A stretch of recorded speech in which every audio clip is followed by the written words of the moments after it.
Now, Dick, tell us a little bit about your background, what you did for a living, what you currently do for a living, where you grew up. Well, like I said, I grew up in Norda Hill. Norda is Italian. And from that point on, it was a great place to live.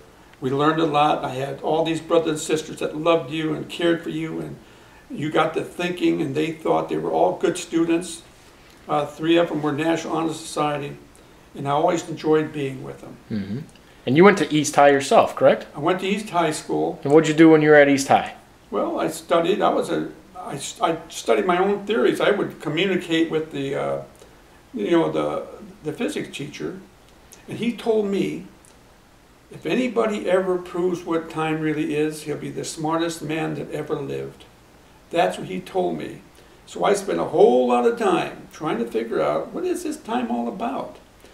Other than that, I got married, went to Akron. You were a pole vaulter in East High, right? All-American pole vaulter.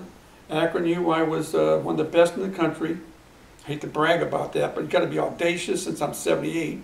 Now, you were also a zippy, correct? Yeah, I was a second zippy. What's a zippy? Explain to our viewers what a zippy is. Some stupid thing I did.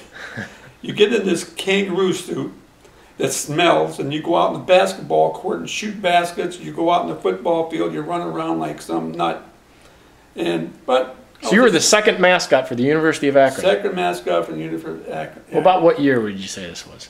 It was about 1956 or 57. My friend, Pete Deming, he was the first one. Mm-hmm. And after you graduated from Akron, what did you do next? I went to teach. I went to teach first 1/2 year at the Robinson Grade School, then I went to East High School, and they allowed me to coach track.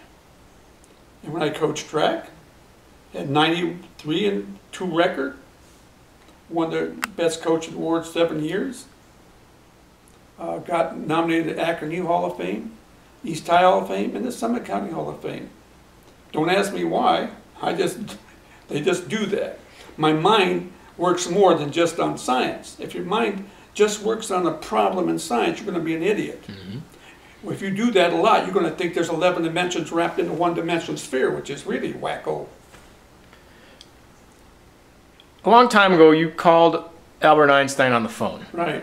Tell us about that experience. I looked it up. I knew he lived at 112 or 123 Mercer Street. So I finally got a phone number from somebody. I called him, and a woman answers, a foreign lady answers, I don't know who it was. But he put him on the phone, and when I got him on the phone, talked to him for 5 minutes, he was ready to talk. I couldn't understand him. I was going to tell him about time and space. He couldn't understand me, and I couldn't understand him. So when he died, I felt bad. That was 1955. But then I probably told you this before. About how old were you when you called him on the phone? 16. 16? Yeah. To tell him he was wrong? Yeah. I mean, I could have proved it to him. He would have, see, what people don't understand is these mathematicians live in a box. And now, because they can't go out of the box, they create mystical mathematicians, 11 dimensions wrapped in a one-dimensional sphere. You know what they actually think? That there are thousands of me on this planet.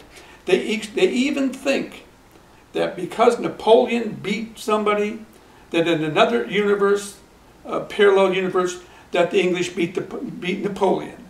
That if I pole vaulted in one universe and won, the other universe I lost. What are they talking about? What are they drinking? Because they can't get out of their box. They start with 0 and they can't go any further. I start with infinity. I go anywhere I want. See, they don't like infinity because they start with 0.